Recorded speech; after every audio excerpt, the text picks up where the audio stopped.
Thank you all for being here in group tonight. I'm really looking forward to our discussion. This evening, we're going to talk about how we learn to separate emotions from memories. And when we have things happen in life, there's always a physiological response that comes along with these various experiences.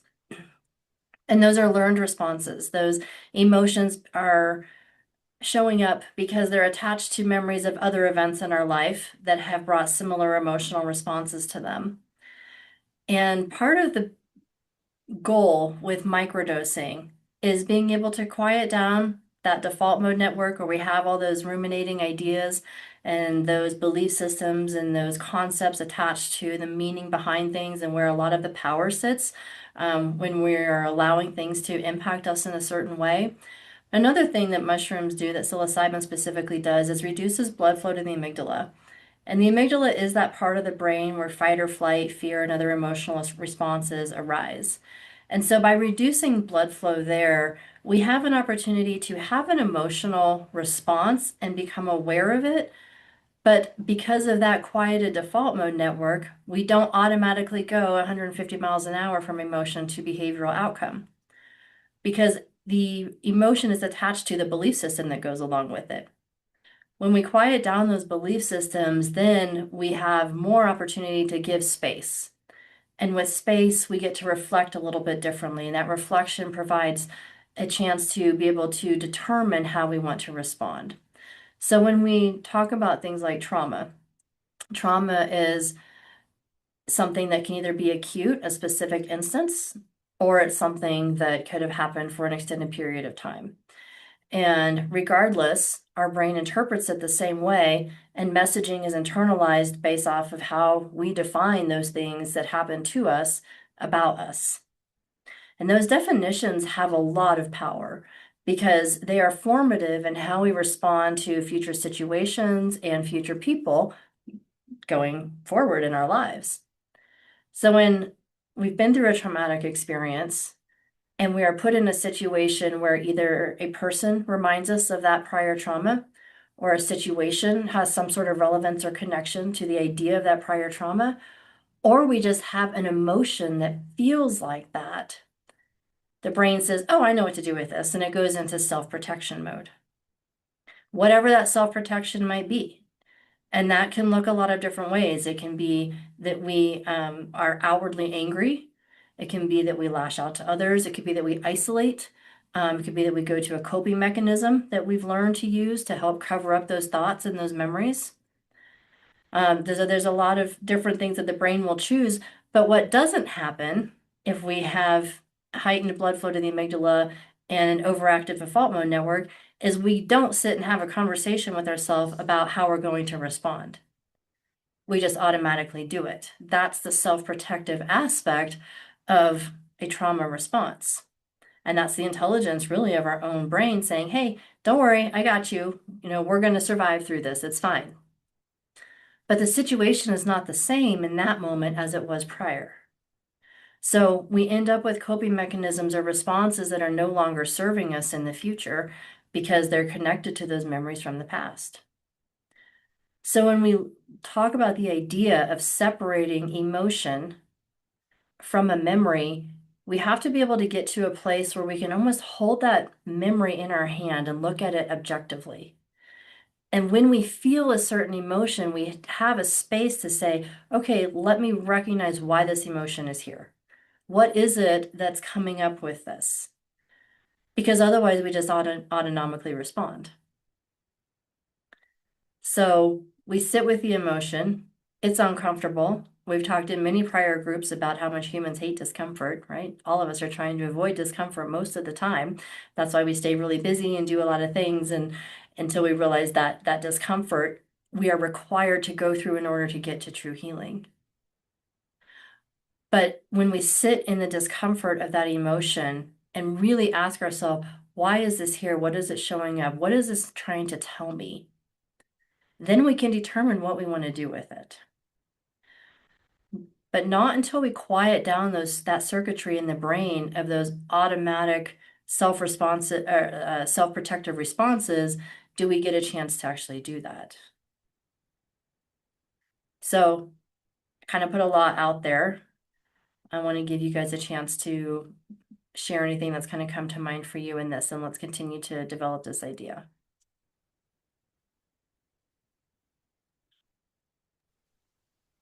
Would you mind going over the self-protection modes examples again?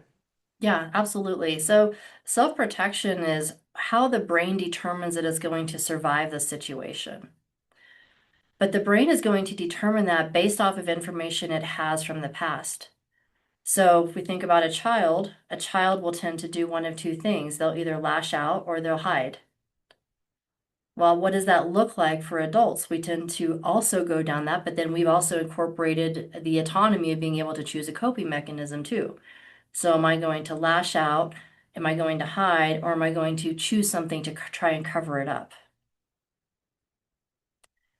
All of those are self-protective. All of those are alleviating the discomfort of the moment that we're trying to not be fully present in.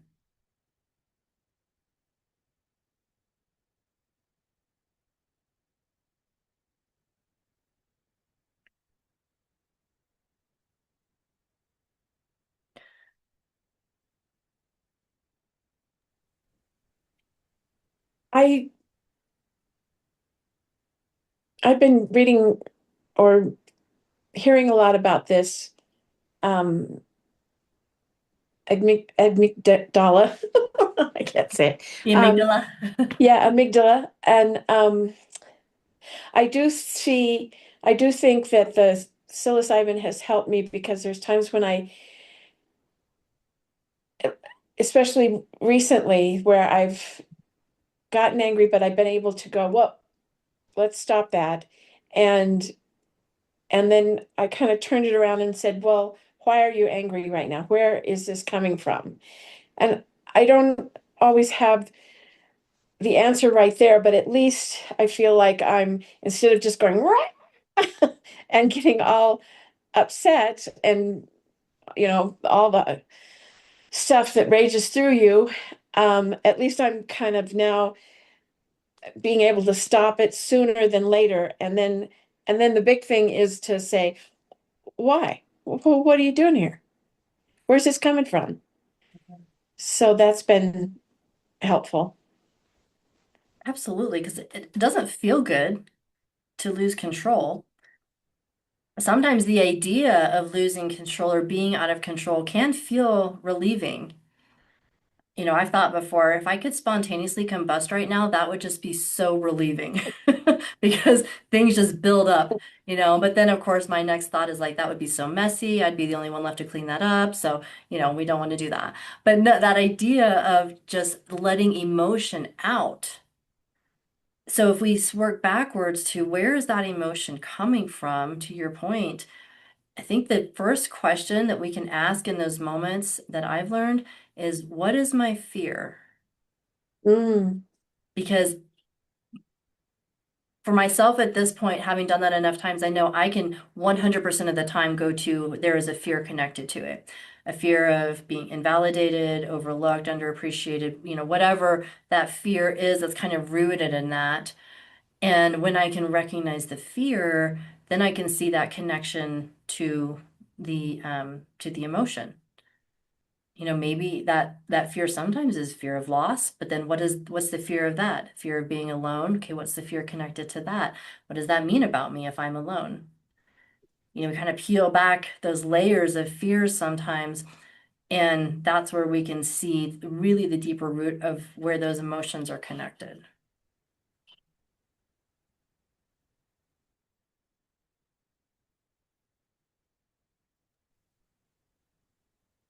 Yeah, that really resonates for me too. I feel like the discomfort um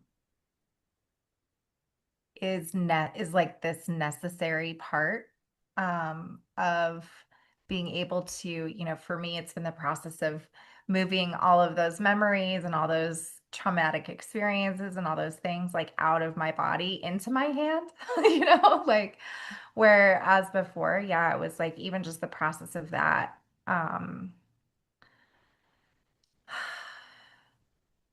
was so overwhelming to the point where I just kind of cut things off right here. Like it really just kind of all existed in my head. And so, I think it's scary to kind of dive in and really make the decision of letting all of that stuff really through. But that, I mean, being on the other side of a few really difficult things now, like that even for me residually, so like I started microdosing, a couple years ago, not even that, a year and a half ago. And so the trauma that started coming up was stuff that, I also have adult children. So now that they're older, it's like all of the things that were pressing and that were taking my attention and my time with what they, everything focused on like what they needed. Like I was even talking with my therapist last week, and what came up was that my basically my like adapted teenager self part like raised my kids too, right? And it's because the trauma parts um were kind of hitting up and doing that thing like you're talking about, like trying to protect me. And it was like I felt safer in these certain modes, you know what I mean? And so I think it just makes a lot of sense when dealing with trauma and recognizing that these memories are not like a part of me anymore. They're kind of outside of myself, and being able to take that look at it um, has been a process. But when it actually happens and you're holding that little Hmm. gem, oh my gosh, it's so worth it. So I'm still processing a lot of things, I think, but I have trauma from domestic violence and some things like that from 20 years ago that was really coming up like in the last year to my awareness. And I think especially now with what's going on with the Epstein files and seeing a lot of SA survivors out there, is that those of us who've been survivors for a long time, like we get triggered too. Hmm. And so I come into a space where like I'm really grateful because you know, I'm working in a community that is also affected by trauma a lot. And so like preparing myself now to be able to, process all of that, to be able to hold space for others, has been really key for me in this process. So yeah, That that's what is, I mean. Think of thank today. you. Thank you. You're right. I mean, that's a great reminder that microdosing isn't happy-go-lucky. When we quiet down our mind, we have to be honest about now what's actually there. We don't realize how modified we've become in our thinking and in our behaviors and in our coping mechanisms until that starts to settle and quiet down. And then all these things come up that you kind of just have to say, okay, today I'm going to think about this, and this is connected to that, and think, and, and kind of flow through that healing process without the while resisting the urge to just say, let me just go back to what I was doing. This is too much. There are people that do that. Working as a clinician, I certainly have people that say, I started microdosing and I realized I'm just not ready. I'm not ready to deal with these things. Okay, that's personal choice. Each person gets to decide when they are ready to deal with the things that are real and that have happened in their lives and be honest about it. And it's not a judgment when you're not. You decide when you are. And that is part of the healing process. But part of the beauty that so often gets overlooked is when we go through those things and really understand the experiences. And it's not like logically understand the insanity or depravity of what has happened to us at times. There's no understanding that.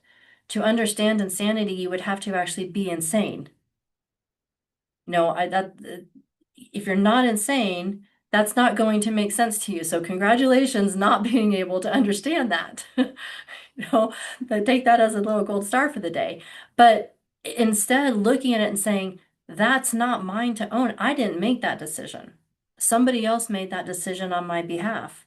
Whether it was a personal attack to the physical self, whether it was an attack to your psychological self, whether it was something that happened around you that impacted you in a certain way, whether it was what somebody else did, somebody else committed suicide and that directly impacted you as an individual, there are lots of things that can happen around us that can still be traumatic. And also, there's things that can happen directly to us. But it's when we take that messaging on and define ourselves by those things that other people have done that we have greatly modified who we are. And those messages run deep though, because as soon as we take that on, it's just like taking on a religious belief system or a political belief system or however you're going to look in the mirror and define yourself by whatever lens, that's what everything is going to reference against. And so if I look in the mirror and I define myself as a certain diagnosis or a certain belief system or part of a certain idea or culture, if everywhere I go, if I go to Switzerland and I say, I'm an American, I wear my American flag stuff everywhere, and everyone that meets me, I'm like, hi, I'm Charity, I'm an American, they're going to wonder what's wrong with me. Like, just be a human, you know? But instead, we take these things on, and that's how we start defining ourselves. And when we do that, it entrenches that belief system within our own brain, within that default mode network. The entrenched belief system is this is who I am. Sometimes that's not always verbal. Sometimes it's really our ideas and our beliefs that we hold inside our head. I'm not going to get that job. I'm not good enough. I'm not qualified. I'm not worth loving. I'm not worth having a healthy relationship with. I'm not worth being well or healthy. It's gone too far. I don't deserve positive, healthy things to happen in my life. I did this and this in the past. I deserve to be punished for this for the rest of my life. And so we just self-impose that punishment. All of those are just ideas. Every single one of them is an idea. And ideas are taken on, and ideas can be let go of. It is so much harder to let go of it, though, because we go around and around with it, and it's the way we view the world, and it's the way we see ourselves. And so when something touches that is conflicting to it in some way, that's that self-protective response. If you've only had unhealthy relationships, or if you've been in, to your point, domestic violence relationships, and then someone is kind to you in an interpersonal relationship, the brain's like, well, what is this manipulative trick? Why are you being nice to me? Right? Because before, nice meant they were making up for something horrible or covering up a dark secret. So now, nice always means there's something ulterior behind it, something manipulative behind it. It's very hard to break out of that way of thinking. And that's often why people will stay in really unhealthy, destructive relationships, because that is somewhat easier to understand. You're expecting ugly things to happen. And so when they do, the brain's like, oh, I knew that was going to happen. Even though it doesn't feel good and you don't like it. But that's that self-sabotaging part. I don't really deserve that. I've always been treated this way. I don't deserve to be treated a different way. I've always been told I'm not good enough if I'm not perfect, whatever that definition is, based off of the person using it. Well, you should be more like this. You should be more like that.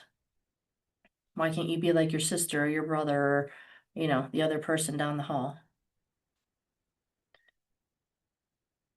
But we take those on and we hold on to that and we continue to use those as reference points until we recognize it. And we can't recognize it until we quiet down the brain. And it's not just the brain, it's the actual thought loops. It is that default mode way of thinking. But it's incredibly interesting, I think, as a bona fide dork who loves science, it's incredibly interesting that research shows that prolonged stress functionally and structurally breaks down the brain in two key areas: the prefrontal cortex, all of our executive functioning, and the hippocampus, all of our memory. So we're breaking down how we remember things and the ability to remember, and that breakdown in the hippocampus also leads to depressive thinking A lot of that brain-derived neurotrophic factor is in there. That's neuroplasticity. Goodbye, neuroplasticity. Hello, depression. That's how it works. And then we get trapped in those negative thought loops. And then the prefrontal cortex is just fog, right? And we walk around saying, I just feel like I'm in a fog, because literally you are to some degree. But that's stress.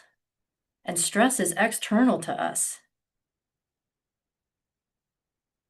We're not born to be stressed. We learn that. Can you repeat what does the hippocampus do? Memory and neuroplasticity. And if that breaks down, Yeah, so neuroplasticity, it leads to depression. So, it used to be really believed that depression was a result of not having enough serotonin, and it's not really a serotonin deficiency. That can impact aspects of it, but it's a neuroplasticity issue. It's the brain not having the ability to create new thoughts, new ways of thinking, new connections. And that's why with psilocybin enhancing neuroplasticity, it's creating those new neural connections, the ability to think differently. okay, so depression is um what if what if you're not able, so what happens with long-term depression?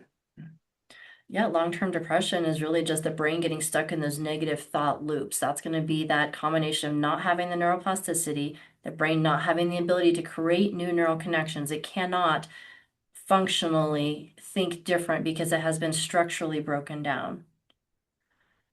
The Okay. second piece then of that depression is the default mode network, all of our internal belief systems, that being stuck in that negative, unhelpful way of thinking. So it's those two together. Okay, so it's like a conditioning. Uh, Yeah, absolutely. okay.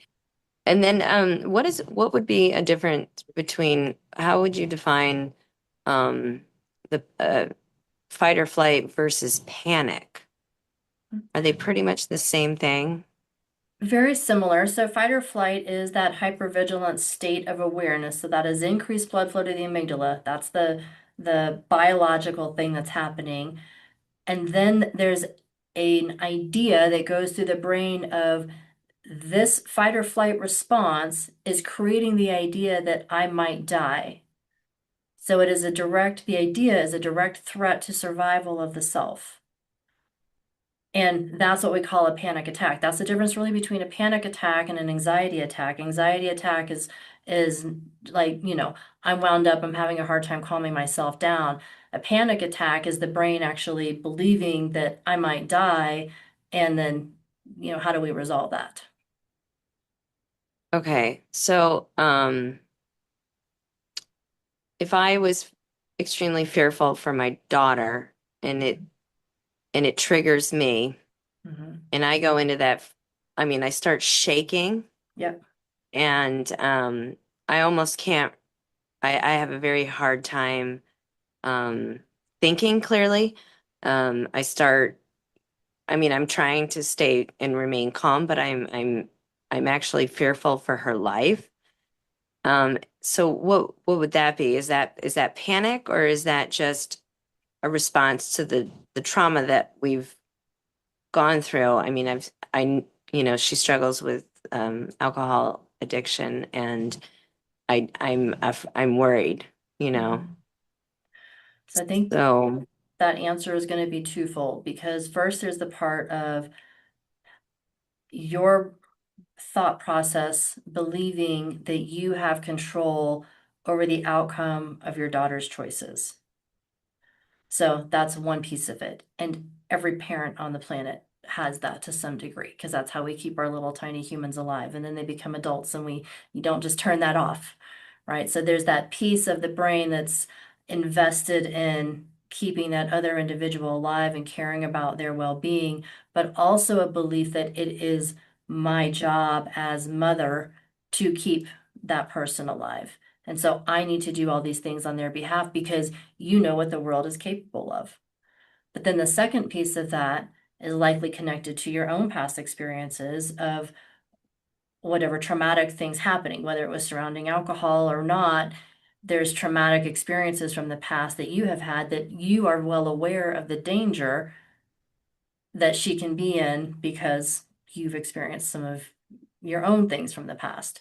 So those two things are connected. That's where what feels like more of that panic, it does feel life or death because you've experienced that same idea of life or death and needing to self-protect. You are feeling the same thing. So we go back to that original idea of separating emotion from thought and emotion from memory. The memory is there. This is scary. Somebody can get hurt to the point where they might die. So the body says, okay, that's what this emotion is that's coming up. What are you going to do with it? The only way to start to calm that down is to recognize that A, you don't have control over the decisions that she makes, and that B, this is not the same situation. You literally are not in the same situation as you were previously when that traumatic experience happened and all of those emotions originally onset. Does that make sense in seeing those two come together in that way? It does, and I'm wondering if maybe just the idea that I've heard and talked with other parents about their situations, and so when we, go to our group meetings like Al-Anon and things like that, we hear other people's stories. We read about, the horrific things that they've been through, and the news does that. They tell us all the horrifying stories, and we don't hear a lot of the triumphs, and we really just don't have a lot of that in our heads. So I'm wondering if I'm overgeneralizing or if I'm maybe yeah, I mean just kind of taking I mean I know what alcohol does, and I do know that alcohol is the number one killer in in in substance abuse. And so I mean it's above heroin.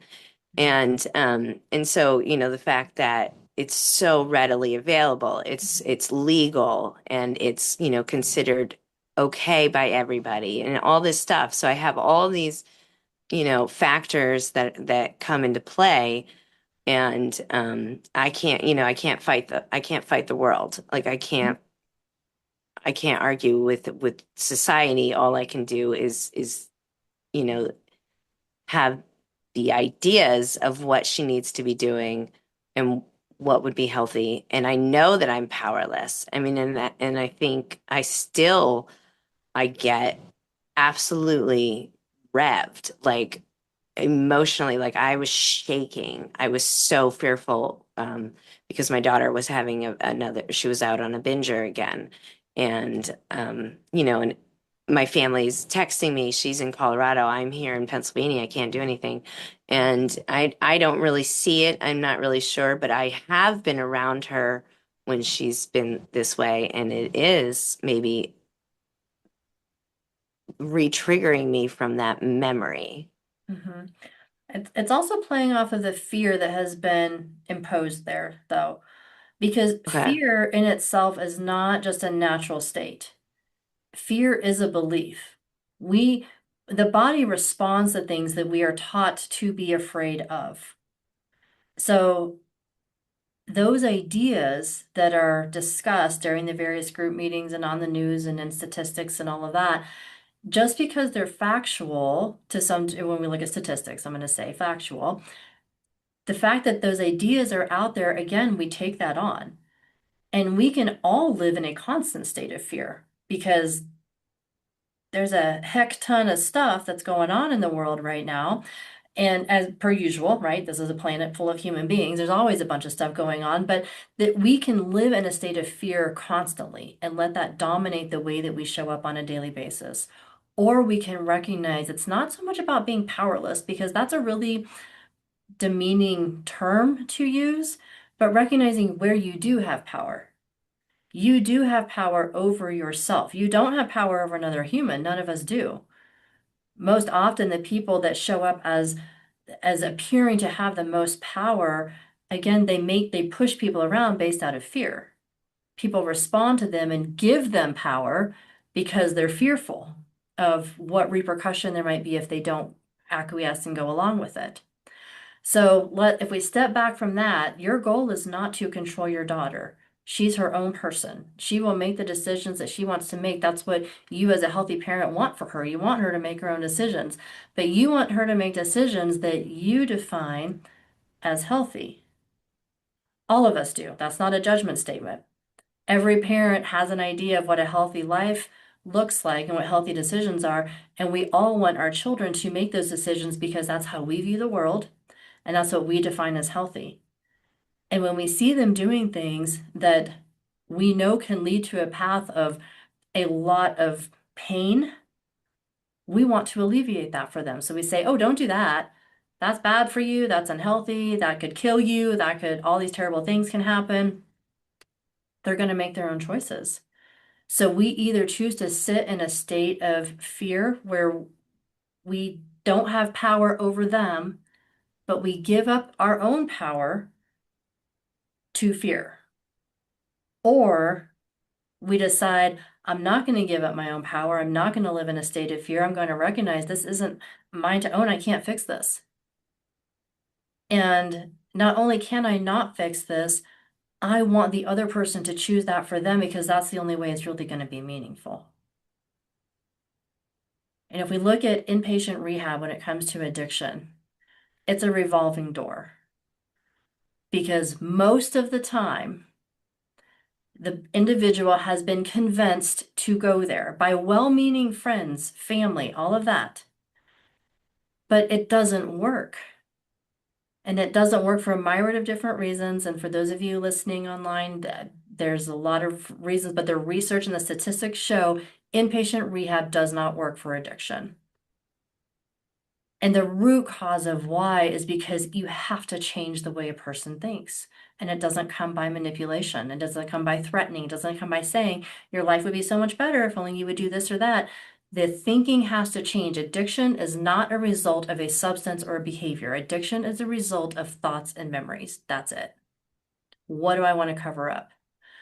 What am I so fearful of facing, or what is so painful that I can't walk through it or deal with it, that I'm going to use something to cover it up? And we just label certain addictions as more harmful than others. We label alcohol as harmful. We label heroin and cocaine as harmful and meth, and they all are harmful, but so is sugar. So is over-exercising. So is undernourishment, which there's plenty of inpatient places for eating disorders. But so is spending money that we don't have. So is thinking incessantly about something that we don't actually change. Thought itself is a coping mechanism. We think we're going to think our way out of something, and we just think our way into a panic attack because our fears go around and around. So when we get to those heightened emotional states, that is the place, like Jana mentioned before, where you pause and say, whoa, self, what is happening right now? How am I self-imposing this state that I'm in? Where is this fear? What is the fear that's connected to this? Jana, you were going to jump in a minute ago. Oh, I think everything you're saying is correct because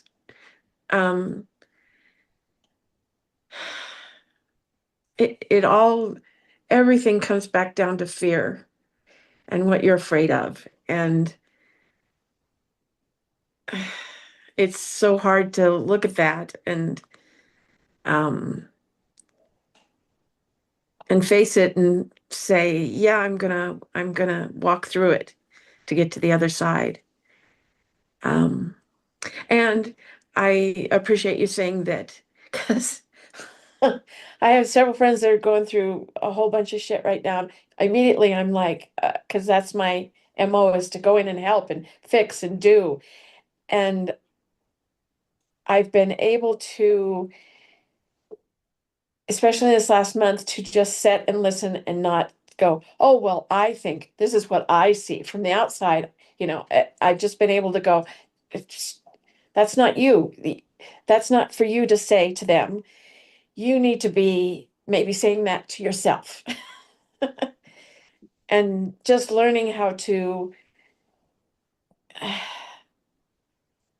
just take care of myself. It's not an easy thing to do because we're also, I don't know, I don't know, maybe especially as women, we're also, I must take care of everybody else.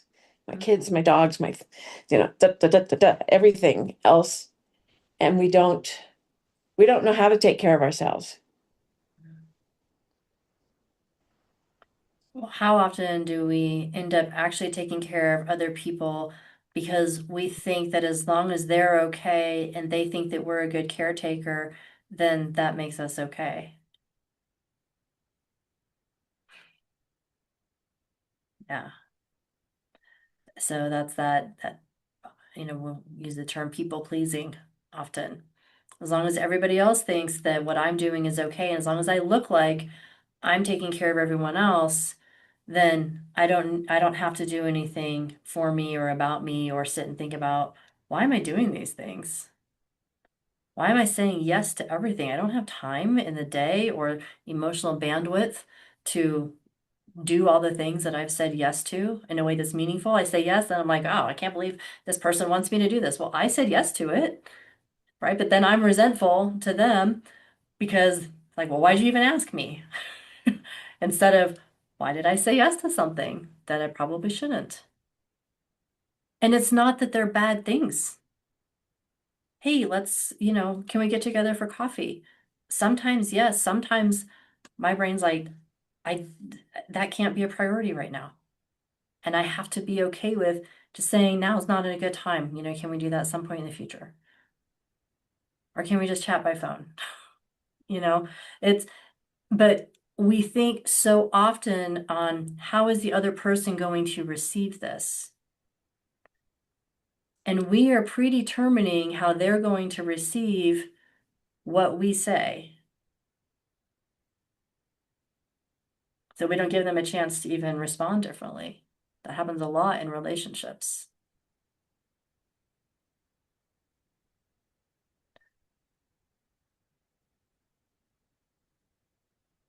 But those predeterminations are in our own head. It's something that we've decided. I might feel this way, so I'm going to respond this way on behalf of the other person because I don't want them to feel a certain way, or I do want them to feel a certain way. It's the same reason we say snarky, mean things. You hurt me, now I'm going to hurt you worse. And then afterward, we think, why did we say that? What am I, 5? No, but it's not. It was, oh, you attacked me, so my self-protection is just whatever comes out of my mouth to hurt you back. But we do that with nice things, seemingly nice things as well. I was talking with a friend earlier and she was telling me how a client was responding to her. And all I said is, you have to decide where your boundaries are. You can let somebody continue to talk to you in that demeaning way and then make you feel bad about yourself. Or are you going to just realize that's a them thing and it doesn't mean anything about you? And maybe there's a boundary that needs to be set, or maybe you just brush it off. That's for each person to determine.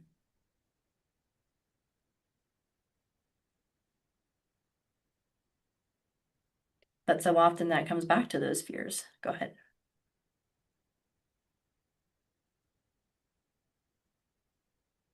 Well, I was just going to say sometimes the best thing you can do is just to be there. And like a friend of mine, her daughter is being abused by her boyfriend. I mean, super abused. And she's all ready to go in there and march in there and do everything. And I said, well, you can do that, but what you need to be is the steady place she can come to when she decides to get out of this. But if you go in and try and push,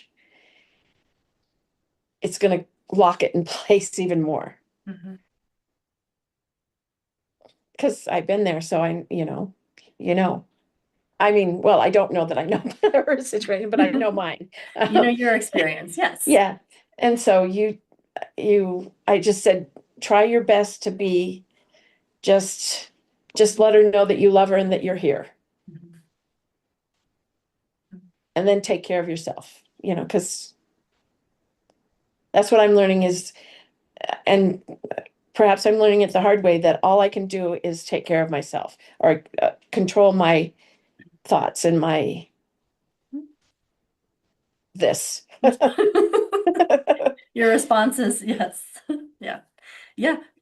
Controlling ourselves is a full-time job. If we really take to heart the idea of recognizing what is in our own minds, the belief systems we hold on to, and the things that we really allow ourselves to reference everything against, there's a lot. By the time we're 30 years old plus, there's a whole lot of stuff that has happened that has formed those rigid ways of viewing the world. And we don't recognize it in that way because so much of it is measured against what we call societal norms. And so within that society, we expect other people in the society to act the same way because that's the societal norm. And when they don't, then we call them a bad person, right? Or out of touch or whatever we might want to label it. But just because somebody shares a societal norm doesn't mean that that's really what's healthy for us either.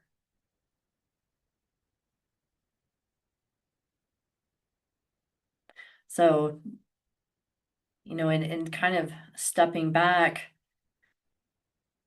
some of the big takeaways from this are one, that when we try and force someone else to see our perspective or understand life through the lens that we view it, or make a decision based off of our idea of something, we're taking away their autonomy in making that decision for themselves.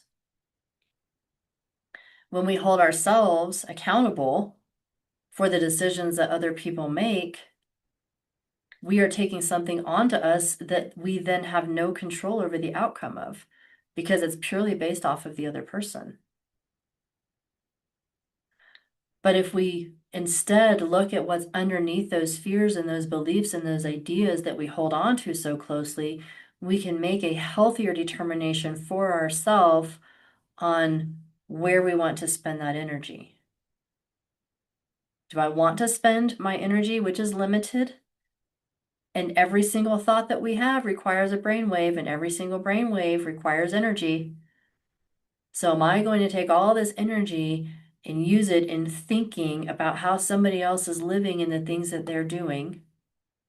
Or am I instead going to use that energy to move me in the direction of my life for what I want? Now, do I want my kids to, be what they define as healthy and successful and content and enjoy their lives? Absolutely, but those are their choices. Do I want my friends to be able to have the lives that they want? Absolutely, but those are their choices. So at the end of the day, really the only person that I control is me. The only decisions that I can take action toward are for myself. And certainly my responses are hopefully going to promote healthy relationships and honest interactions and authentic states of being. But that's all I really get to choose. And so when we come back again to that idea of having an emotional response, being intentional and honest about really looking at where that came from and what's underneath it and what the fears are that are connected to that are what lead to the healing. Even the idea of grief. When someone passes and we feel emotions about that, let's go back to where those are connected. It doesn't make that person no longer being on the planet any less meaningful. We just put it in its helpful place for us continuing to still be on the planet.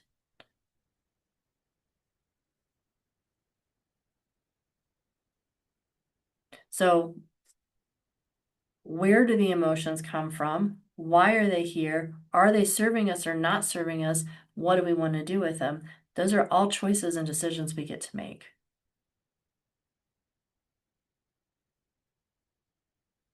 And it takes time. That is not something that we're like, oh, I microdosed for 2 days and now I've dealt with all my trauma, or even I've microdosed for a year and dealt with all of it. It is an over time recognizing what our thought patterns are and intentionally choosing to question them, to pause them, and to determine what we want to do with them. If we are not intentional about what we want for our life, then all these wants and ideas will quietly just run our life for us. And we are at the mercy of ideas that have been handed off to us that we didn't even pick because they were given to us by culture and our initial and original family structures and then our experiences. But that's enough to have control over one human and let the other humans make those decisions for themselves. Doesn't mean we don't care, doesn't mean we don't come alongside, doesn't mean we don't offer something when asked or when we have a chance. But if somebody says no, that's not a personal rejection. That's not you are yucky and have no value because they didn't accept what you offered. They're just not ready, and that's their choice.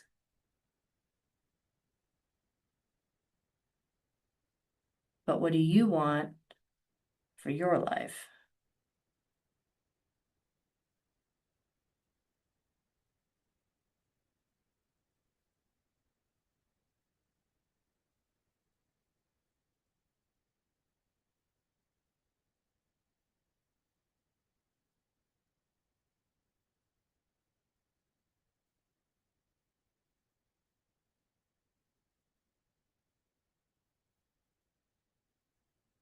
Other thoughts?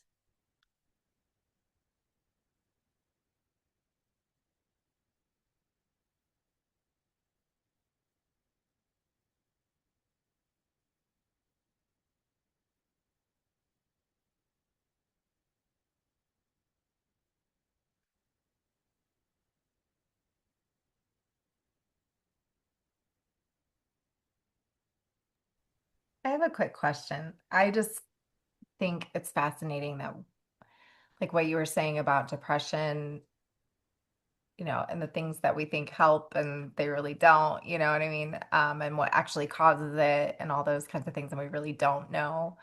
Um, but it's this brain chemistry and the neuroplasticity and stuff. So, like, as you know, I'm doing a project for school. I was doing some research, and my one of my professors was like, you have to make sure you can't say anything about it being like proven anything. And I'm like, yeah, I know. So it's interesting, like what you're saying and what you're sharing. And like I just wish it was more, man, like able to be researched. Like I think it's so valuable what you're doing, like being able to track my thoughts on like from where I was when I started to where I am here and noticing those changes and those differences. And, the medical community, like, don't have like patience to really wait that out and see. But man, if we could get those studies in and really, yeah, because I feel like I want everybody I know to be microdosing. But that's kind of how I roll, where I'm like, I found this thing that works. It's for everybody. And that's not true either. So, yeah.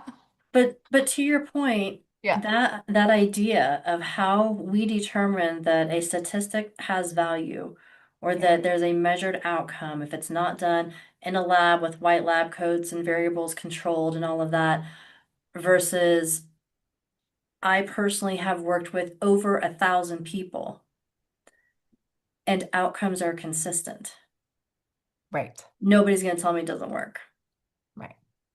And I do think microdosing is something that can benefit everybody. That's my personal opinion, right? So charityism, right? Microdosing can work for everybody.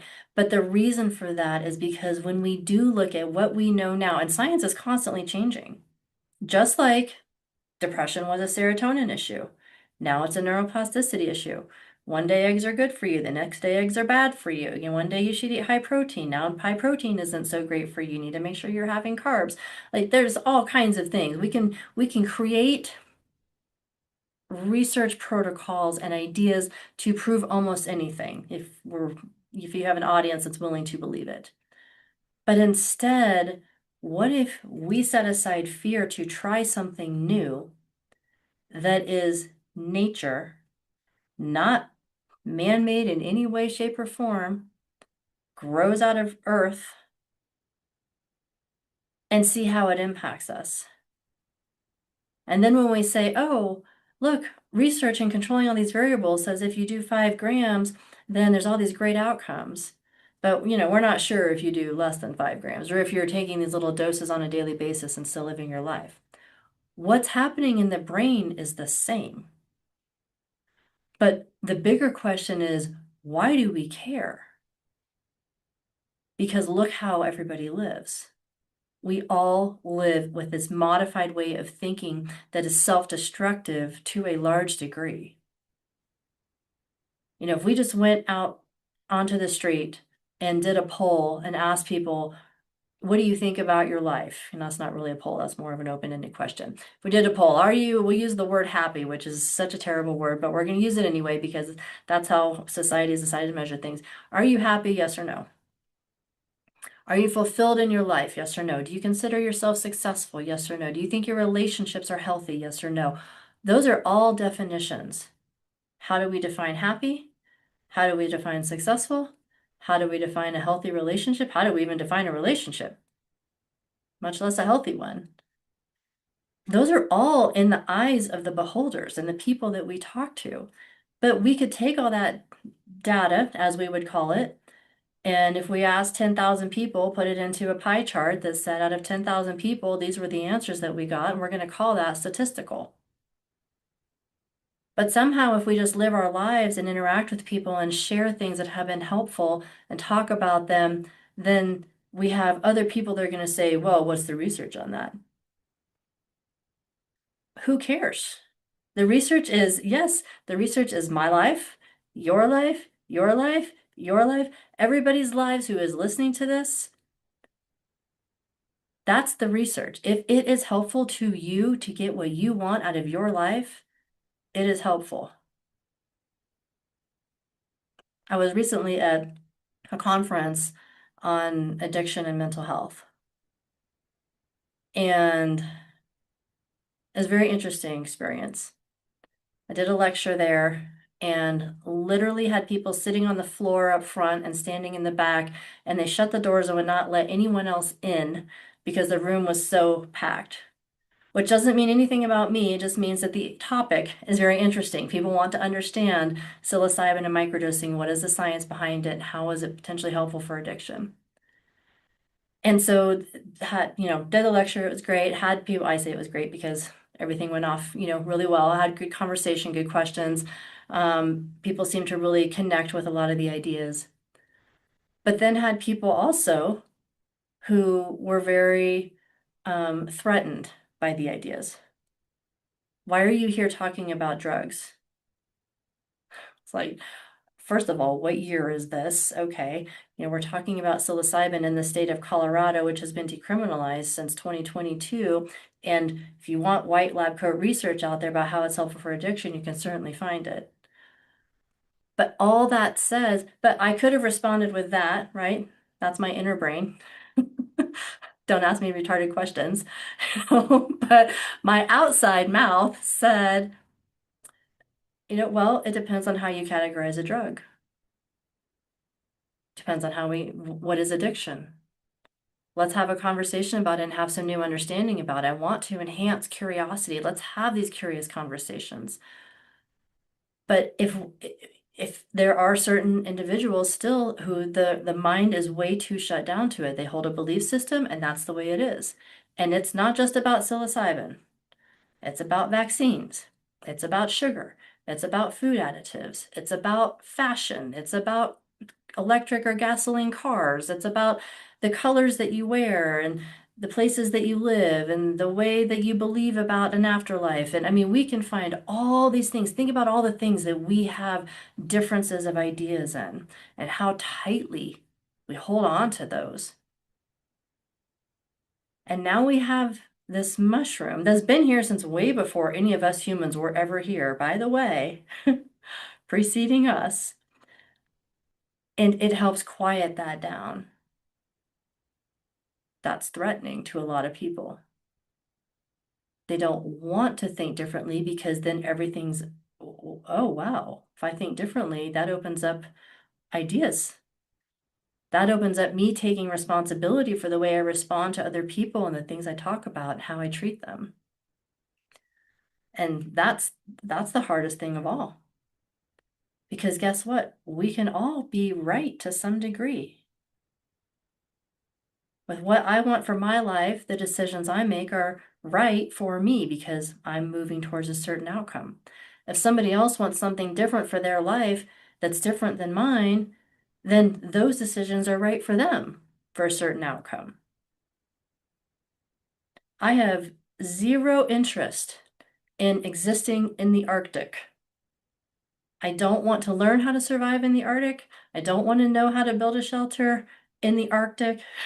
That's not how I'm wired, right? I'll get brain imaging all day and let's talk about those things. That's not going to help me survive in the Arctic. There are other people that's exciting and stimulating to them. The way I talk about the amygdala, they talk about surviving in the Arctic. Well, guess what? We're going to have very different things that we're choosing in our life. But that doesn't make them wrong. And it doesn't make me wrong. It just means we have different things we want, so different things are right for us. And if we could have more of that acceptance and stop saying that we have to look at somebody that has certain types of letters of alphabet soup after their name to give us answers about things and have to wear a certain color of lab coat or wear any coat at all, then there's a lot of freedom in how we approach our lives and how we approach our relationships and the people around us. And so, there's some people that you're going to never be able to convince that there is a God, and some people you're never going to be able to convince there is not a God. And guess what? That's for them if they want to argue about those things. Those are personal belief systems. But there's nobody that's going to convince me that psilocybin microdosing isn't helpful to the human condition and to how we think. And there's going to be other people out there that'll never be convinced that it is. And they won't try it because they're too afraid it might work. Or they just don't want to. That's fine too. But if we stay held back with information of what we have personally experienced and come to understand for our lives because we can't find it in a specific NIH article or have somebody with credentials after their names that have been given to them because they paid a lot of money for an educational experience, then we're not doing justice to our own knowledge and our own experience and the people that we come in contact with. And that is not a knock on education. I have my own alphabet soup, and that's a part of, again, how society functions and how we learn about certain things. But that doesn't make a person any more valuable or invaluable in any way. It's just different knowledge. So each of you, your stories are your stories, and they are true, and they are honest, and they are to be shared when you feel it's appropriate to share them. And someone else will accept it or they won't accept it, and that's their choice. But it doesn't diminish what you know for you. And it doesn't diminish what I know for me and for the 1,000+ other people that I've worked with that I have seen the benefits. And the benefits are individualized, but they're there. So hold on to your own personal truths. Trust yourself. Don't wait for someone else to have to validate things that are honest and true for you.